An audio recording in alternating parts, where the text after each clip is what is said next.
Hey, we're joined in studio right now by the lovely Avril Lavigne. Hello, Canada. How are you? Hello, America. Nice to see you. Good, how are Neighbor to the north. I was just thinking, starting on a serious note here, you're extremely popular in Japan. Japan is my biggest market, and I've spent so much time there, and I was just there last week for a week, and I was there last month. So what's happened is just totally, the people of Japan are so amazing, and I feel so close to them because I spent so much time there, and they're just incredible people, beautiful culture, and it's really, really sad, devastating. Have you ever been to Sendai, that town or city?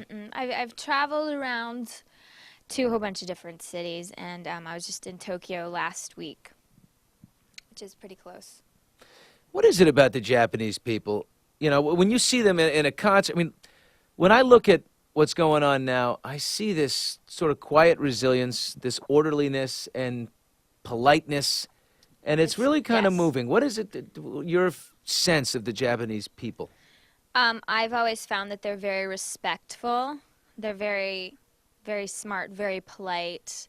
I just think their country and their culture is really quite beautiful. Every time I'm over there, it's such an honor, and everyone has been so kind to me over there, and it's always incredible for me to be from Canada and to travel to places like Japan, to even be in Asia, and to have people who don't even really speak that much English know my music. So it's a very special connection that I have with the people there. I would say, yeah. These are very humble people, very prideful people. They don't want from other people. They don't, they're not takers. So with the international community coming forward to help them, you can see it's like just overwhelming because they're not ones to usually ask for things, Me, But I me. think right now. I think everyone's trying to really lend their support, and it's really great. Absolutely. Avril, being from Canada, you are probably the most popular female rocker out of Canada, yeah?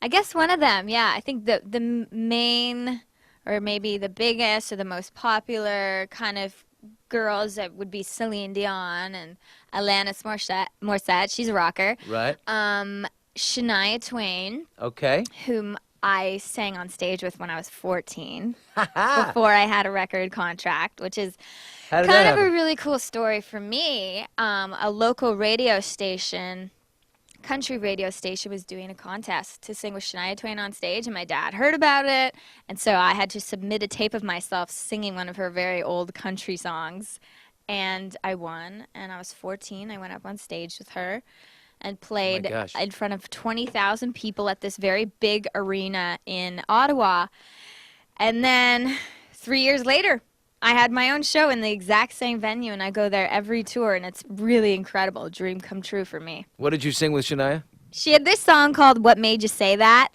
and it was on one of her early country records. Okay. How great. And why did your dad chose it? Or you chose it? He heard it on the radio, He said, my kid could sing this? them promoting to a competition to win and sing with her, and I submitted a tape, and I won.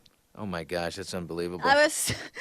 I was like, I remember walking up on stage, and of course, I'd always wanted to be a singer, and I started singing when I was 7, and getting up on stage and being like, oh, I love this is amazing, I have to have this. It was such a magical moment, and because that was my dream, and it was her concert, and I hadn't even gotten that far yet, so it's pretty cool. Have you ever done this? Have you ever turned this around the other way and had some kind of contest where a kid gets to get up and sing with you? On my first tour, I pulled up a kid out of the audience, kind of Green Day style, and would pick up a kid out of the front row and have him come up stage and sing Complicated with me every night. Oh, my gosh. And that was cool. That is so cool. I love it. Now, is there Avril fever coming out of Canada? Bieber fever? Well, I know I have Bieber fever. I just Do gave... you have Bieber fever? No, not really. But I was at the Brit Awards in London and presented Justin Bieber with an award, and that was pretty cool. Little Canadian boy. Yeah, a little Canadian stud. Just making it happen, Do right? you have a crush on him? Wow, the Biebs, he was here last I week. mean, I can't help but notice the big Justin Bieber picture on your wall over here, and you keep talking about him. What's going on? I might have a little Bieber fever. Very low grade, but certainly, why not? I think a lot of you, a lot of girls do. What is a 39-year-old man doing with the Bieber fever? That's your question, isn't it? What the hell? When you released it on January 11th, sold over 160,000 units right away and went to number 2 on iTunes, and right now it's almost at 1 million. Does that? What kind of money? I don't understand how much money can you make off that? I haven't been keeping track. I've been away for 4 years. My last record came out 4 years ago, and I've been now traveling, doing a promo tour for the single and for the album, which just came out last week, Goodbye Lullaby. And I feel so grateful because I feel like the fans have been so supportive and they've been waiting and really patient. I'm just so happy just to be back and to be doing what I love, music. You know, I have lots of other things going on in my life, but music is my first love. And this album is so special to me because I took 2 years to make it. I wrote half this record all by myself. I've always co-written all my music, but for the first time I put my own songs on, 7 of them, and I produced 2 songs on this record. And other than the first single, What the Hell, being like an up-tempo pop rock kind of song, the rest of the record has a different feel and mood and tone to it. It's deeper, it's more emotional, it's very song-driven, it's very real, a little more raw, less pop rock, but still very me.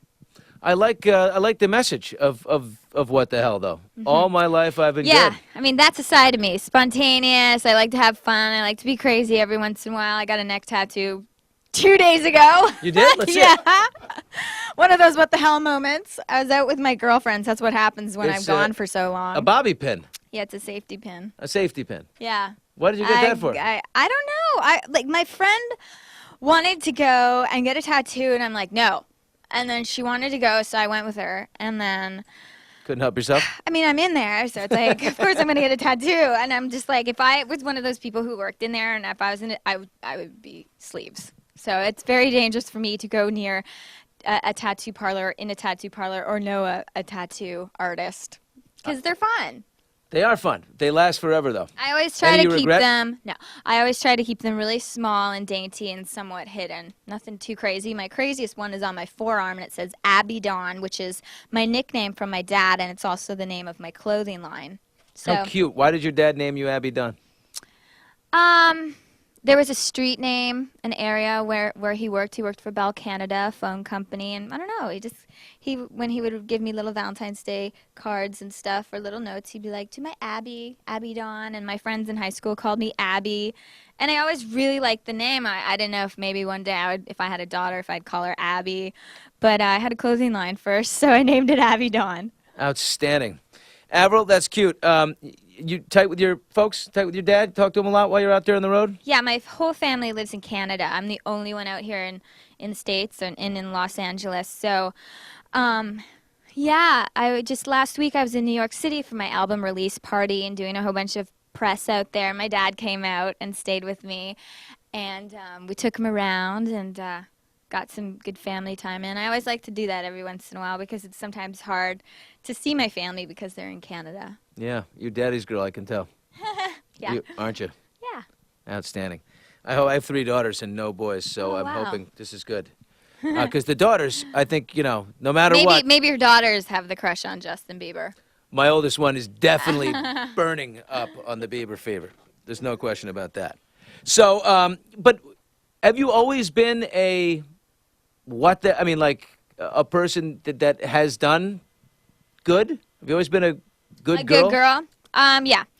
I'm a good girl. I've been pretty well behaved. I mean, the craziest things I've ever really done are things like tattoos, and I've had my share of staying up all night and Raging? drinking beers, but I've never done drugs. I don't go near that. I don't hang out with people that do, and I mean, I'm really focused. I'm here. I'm in Hollywood because I have a job. I'm a songwriter. I'm a singer. I'm a performer. I spend the majority of my time on the road touring. And, something, that was my dream. I worked really hard for it. So, I'm really dedicated to my career and also expanding into other things like Abbey Dawn, and I just launched abbeydawn.com, and I have 2 fragrances, Black Star and Forbidden Rose. And Which really, one would I like more? I've been wearing a lot of Forbidden Rose. I think you would like Is it that on right one. now? Not right now. You should have it on. I know. I just woke up. I just got here. It's in my bag. And my latest project is developing and starting the Avril Lavigne Foundation right now. What is that for? My focus is going to be with sick and disabled young people. Now, I've had such amazing opportunities that have come my way to get involved, and I've done a lot of work with the Make-A-Wish Foundation. But for me, I really just wanted to do as much as I really could do and give back as much. So I just want to start my own foundation. And that's pretty major. It's a very serious thing. So developing it right now and just big, huge learning process for me. But I'm really happy because this is something I'm going to take with me my whole life. And I'm so excited because my fans are always really great with supporting stuff like that when I'm involved with different causes. So I look forward to developing programs and just getting the fans involved. Good. You got somebody to help you run the thing, I hope? Because it's Yes. Mm-hmm. That's a lot. Avril, what did you do to your hair? It's green and it's purple. I just woke up one morning and I looked in the mirror and I was like, did I eat too many sprinkles on the cupcake? Like, what happened? I have rainbow hair now. I like to dye my hair. I dyed my hair pink on my last album, and then I let it grow out, and then I missed it, so I put the pink back in, and then a neon green is kind of the color for my new record. So got some neon green. It's fun. I like to have fun with my style every once in a while. It's great to see you on the charts and kicking butt with What the Hell, and of course Goodbye Lullaby, which is out right now. Thanks, darling. Great to see you. Thank you. Good to see you. I'll a leave great my day. water bottle for you. Let me Yes. take a sip out of it. Yeah, we want it damaged. You want some backwash in that? Yeah. Make it very much you.